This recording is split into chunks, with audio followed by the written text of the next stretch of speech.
Afinal de contas, o que é geometria? Todos nós temos dúvida, temos ideia do que é geometria. Aliás, isso aconteceu com os povos. Desde a mais remota civilização, o homem pintou em cavernas. O homem escolheu a própria caverna, estimou o espaço. Ele olhava para uma caverna e sentia se havia uma proporcionalidade entre o tamanho dos ocupantes da caverna e a caverna. Foi talvez esse o começo da arquitetura. O homem escolheu sua casa, depois ele desenhou e construiu a sua casa. Para isso ele precisou muito de geometria e de perspectiva. Todo esse jeito de avaliar o espaço, perceber invariantes dessas regras da ocupação do espaço pode ser chamada geometria. Um dos belos usos da geometria acontece nas artes, é a perspectiva. Esta geometria tem o seu início na maneira formal, mais profunda, mais séria, por volta no século V a.C., lá com os gregos. Pitágoras foi o iniciador dessa ideia. Dessa geometria e de outras, desse geômetra e de outros, falaremos neste programa. E, é claro, da perspectiva.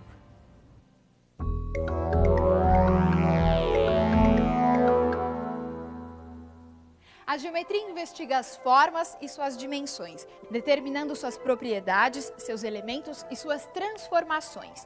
É inegável o fascínio que as formas geométricas exercem sobre o artista moderno. Mas, há milhares de anos, muito antes de Pitágoras, os chineses já gostavam de formar figuras a partir das formas geométricas obtidas pela fragmentação de um quadrado. Este é o Tangram, um antigo jogo chinês, cujo objetivo é construir o máximo de desenhos possíveis ao combinar estas 7 peças formadas a partir da divisão de um quadrado. Através dele, podemos observar o fascínio que as formas geométricas exercem nas mais diversas civilizações e épocas da humanidade. Por sinal, Tangram, em chinês, significa os 7 pedaços inteligentes, ou o quebra-cabeça de 7 sabedorias.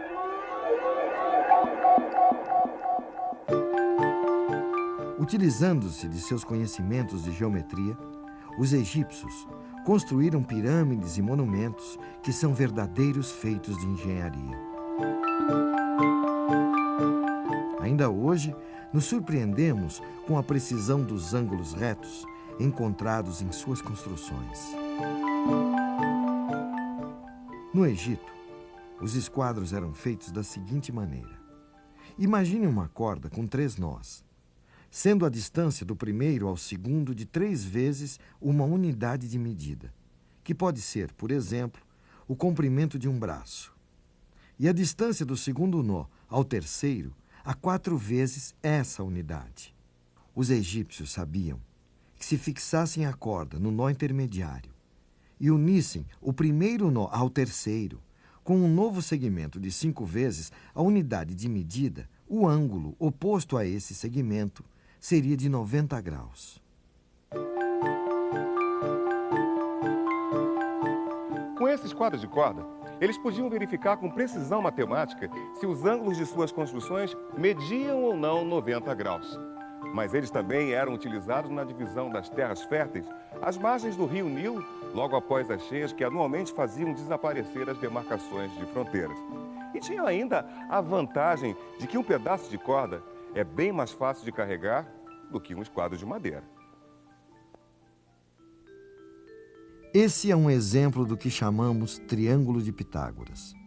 O filósofo e matemático grego observou que nos triângulos que possuíssem um ângulo reto, ou seja, de 90 graus, as áreas dos quadrados geométricos formados pelos catetos, somadas, eram equivalentes ao quadrado formado pela hipotenusa.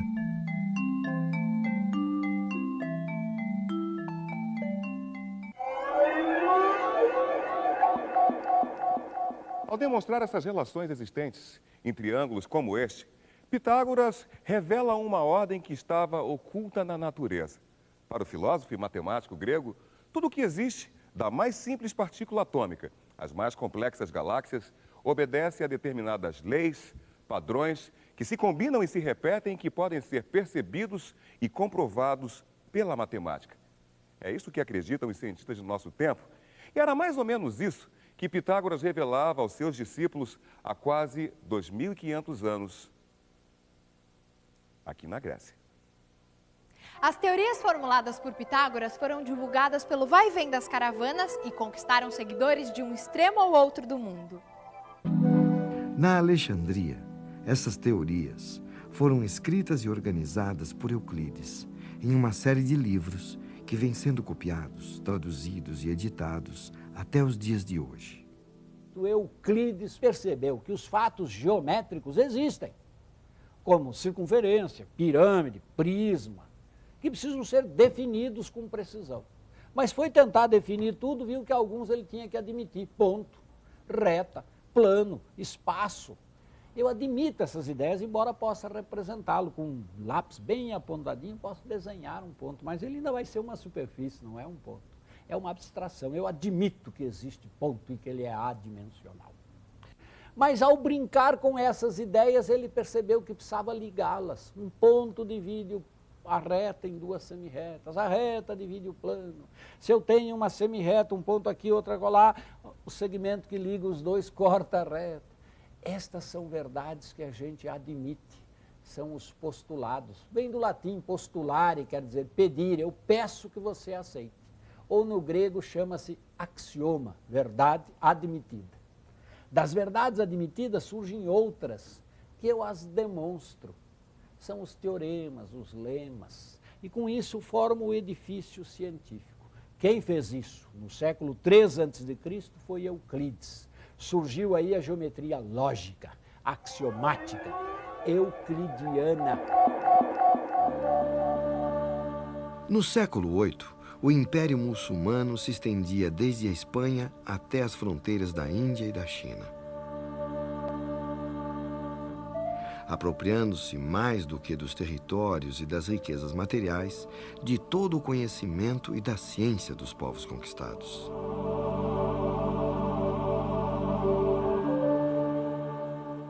No mundo árabe, o artista e o matemático se confundem. E é exatamente por esse motivo que Alice fez uma descoberta que marcaria a história da arte e da matemática para sempre.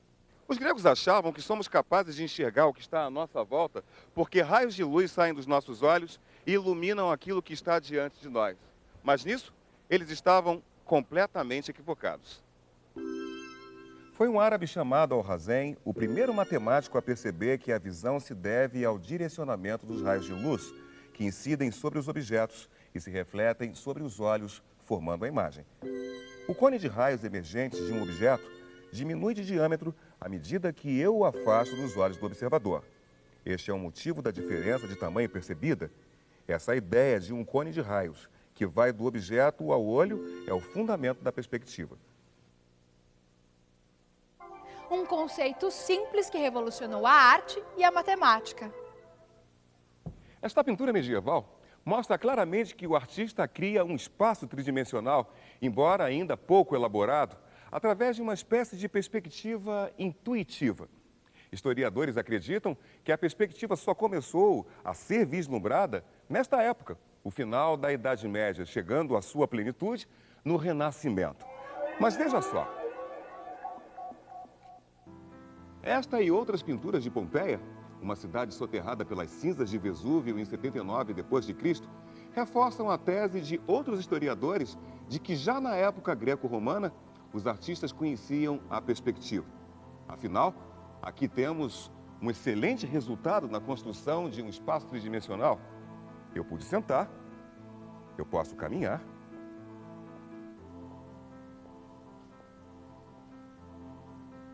e até mudar de ambiente.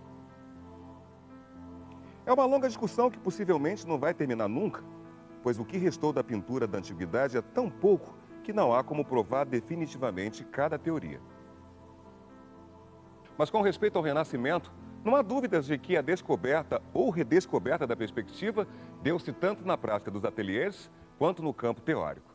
Quando começou o interesse do homem pela representação do espaço? Nas cavernas.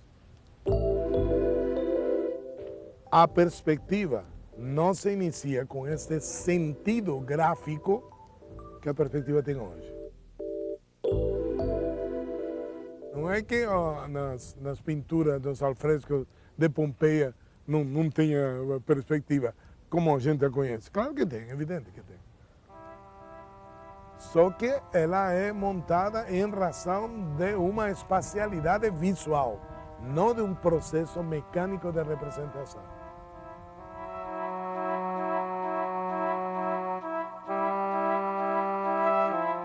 No início do Renascimento, houve um trabalho pioneiro chamado de protoperspectiva de artistas como Giotto. Mas logo a perspectiva se desenvolveu nos trabalhos de artistas como Uccello, Ghiberti, Masaccio e Piero della Francesca. Mantegna realizou pinturas que são paradigmas do uso da perspectiva, sem falar nos trabalhos de Leonardo da Vinci, Rafael e Michelangelo. A esses trabalhos, acrescentou-se a obra de tratadistas como Alberti e também dos matemáticos Luca Pacioli e Guidobaldo Marchese del Monte. Mas o papel fundamental foi de Brunelleschi, que além de artista, escreveu uma demonstração teórica das leis da perspectiva.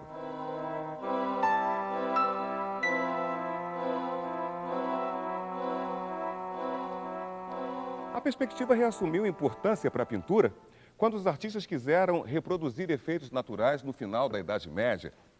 Esse efeito pode ser conseguido de maneira intuitiva ou por meio de uma construção geométrica como esta.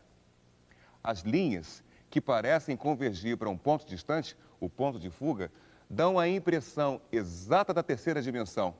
Tanto que podemos caminhar pelo quadro ou passar por objetos que diminuem de tamanho proporcional ao aumento da distância. Mas raramente os pintores se utilizaram da perspectiva geometricamente calculada. Ela parece exagerada ao olho do espectador, o que fez com que os grandes mestres, como Van Eyck, lançassem mão de outros meios, como as cores e a luz, para criar o efeito da tridimensionalidade. Como podemos observar nesta cena registrada por Van Eyck, a luz que entra por essa janela dá a noção de profundidade da sala mais do que as linhas de fuga que estão discretamente traçadas no chão. O caimento dos panos, as cores vibrantes da cortina ao lado que se repetem ao fundo, também contribuem para essa ilusão de profundidade. Essa maneira de pintar ficou conhecida como perspectiva atmosférica. Os primeiros artistas que adotaram a perspectiva lançavam mão de inúmeros instrumentos como visores, grades e papéis quadriculados, que já eram conhecidos na astronomia e que depois foram também adotados pela matemática.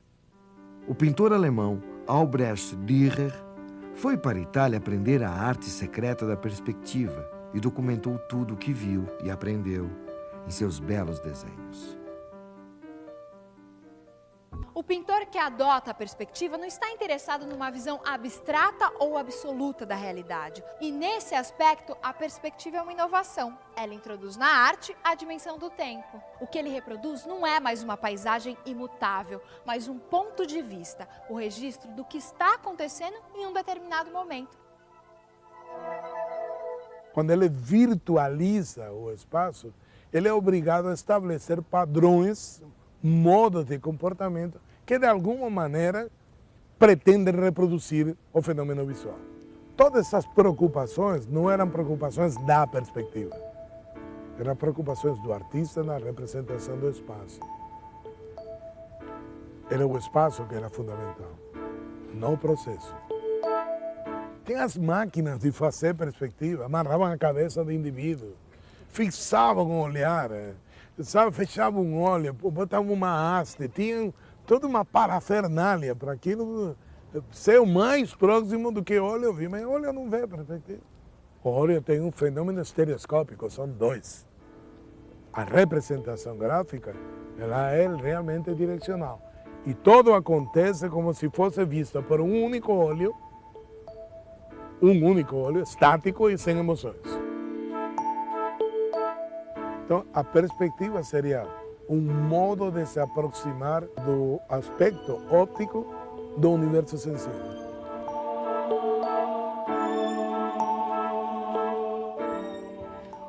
recursos fornecidos pela perspectiva aos pintores do Renascimento permitiram não só retratar a realidade com o máximo de semelhança possível, mas também alterá-la sutilmente para reforçar conceitos filosóficos e religiosos da época. Este famoso quadro de Leonardo da Vinci mostra Jesus reunido com seus discípulos em sua última ceia.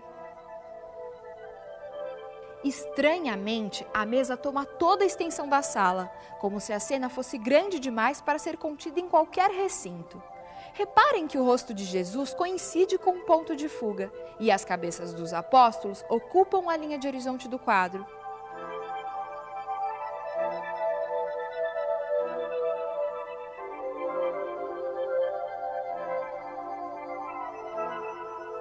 O uso da perspectiva foi aos poucos se tornando repetitivo e árido, o que fez com que os artistas buscassem outras formas de representação. Perceba como o artista francês Cézanne, no início do século XX, alcança o objetivo de representar o espaço tridimensional sem o uso da perspectiva.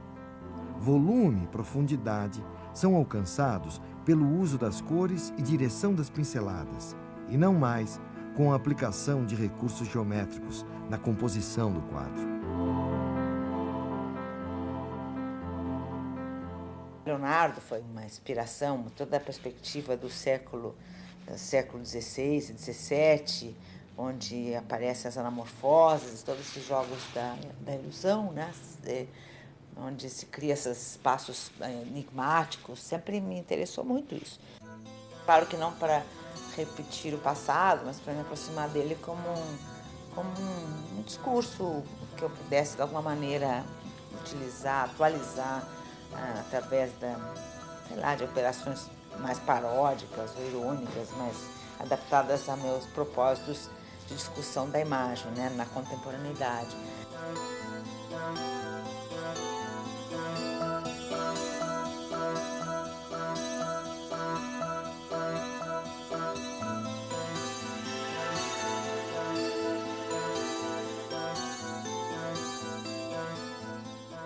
Euclides criou um modelo de ciência, nós vimos isso bem lá atrás.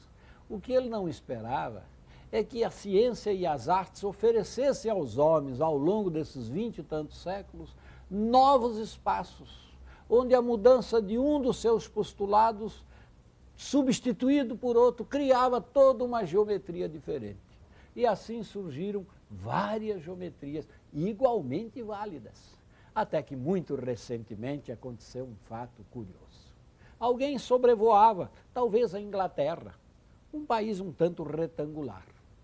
Estimou o comprimento e a largura, multiplicou e disse a área da Inglaterra. Daí eu desço na Inglaterra, pego um automóvel e ando por toda a sua largura e por todo o seu comprimento. Eu deparei com a rugosidade da Inglaterra. Vai dar uma área maior. Se imaginou uma formiguinha andando por sobre cada um dos grãozinhos. Ora, se eu multiplicar o comprimento e a largura estimados, eu vou ter uma área que supera talvez o próprio planeta. Algo ia mal. O que foi preciso? Redefinir o jeito de calcular a área.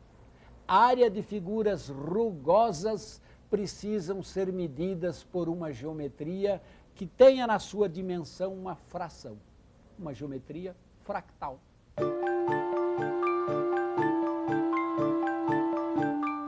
Nuvens não são esferas, montanhas não são cones, litorais não são círculos, as cascas das árvores não são lisas, tampouco a luz dos relâmpagos viaja em linha reta.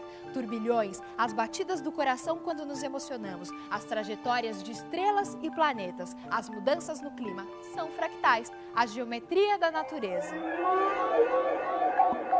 No começo dos anos 80, muitos estudiosos começaram a utilizar computadores no desenvolvimento de suas teorias. Nessa época, Benoît Mandelbrot trabalhava na IBM estudando objetos que se repetiam em qualquer escala. Com base nos estudos de Poincaré, observando algumas equações e comportamentos caóticos e utilizando os computadores, Mandelbrot percebeu que algumas figuras eram compostas por repetições em escala de suas próprias formas. Surgia assim uma nova geometria, uma geometria da natureza, a geometria fractal.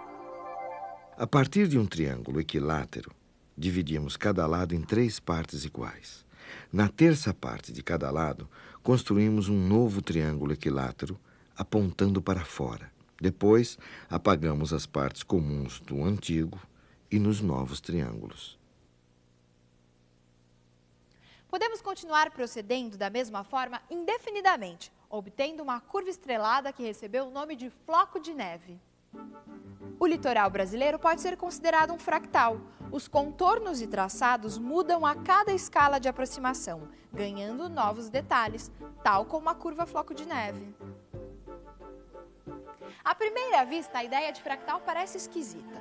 Que sentido pode ter a afirmação de que uma coisa tem uma dimensão e um quarto? Mas o floco de neve é mais ondulado, preenche mais espaço que uma curva regular, unidimensional. Ao mesmo tempo, preenche menos espaço que uma superfície bidimensional. Uma ideia que está por trás de tudo isso é a de rugosidade. Quanto mais rugosa a superfície de um fractal, maior sua dimensão. O vírus da polio possui uma superfície também rugosa, que pode ser considerada fractal.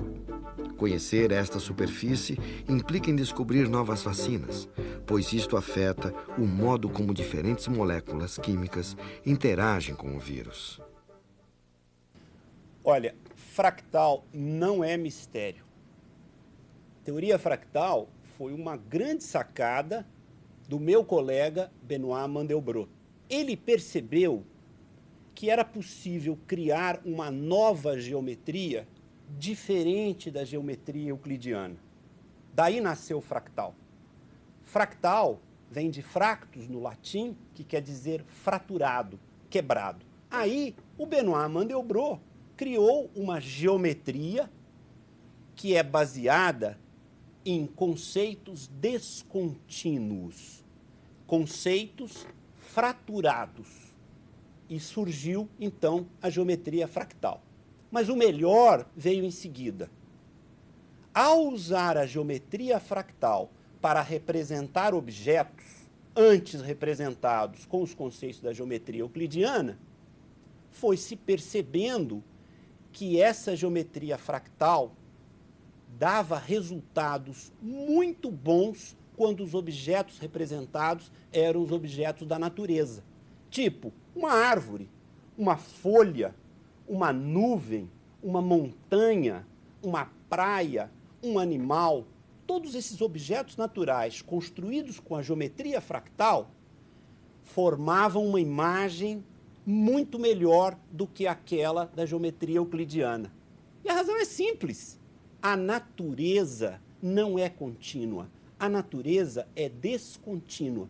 E daí a geometria fractal se presta muito melhor a representar a natureza do que a geometria euclidiana. Alguns fractais produzem imagens belíssimas a partir de simples equações matemáticas. Mas será que podemos considerá-las arte? A primeira impressão que você tem é que é uma fotografia, né? O mais legal de tudo é justamente isso, ver que isso aqui não foi feito assim aleatoriamente, é uma equação matemática isso aí, não é? E pelo fato de serem assim, resultados de equações matemáticas, tira a pureza, a beleza enquanto arte? De maneira alguma, eu acho que a descrição da natureza é bela, tá certo? Eu acho que é, mas atrás do computador tem que estar um artista. Porque a maioria das pessoas tem uma ideia de que matemática é somente números e não entende que matemática são baseadas em conceitos, ideias, e são ideias expressas em cores, né, em figuras, né?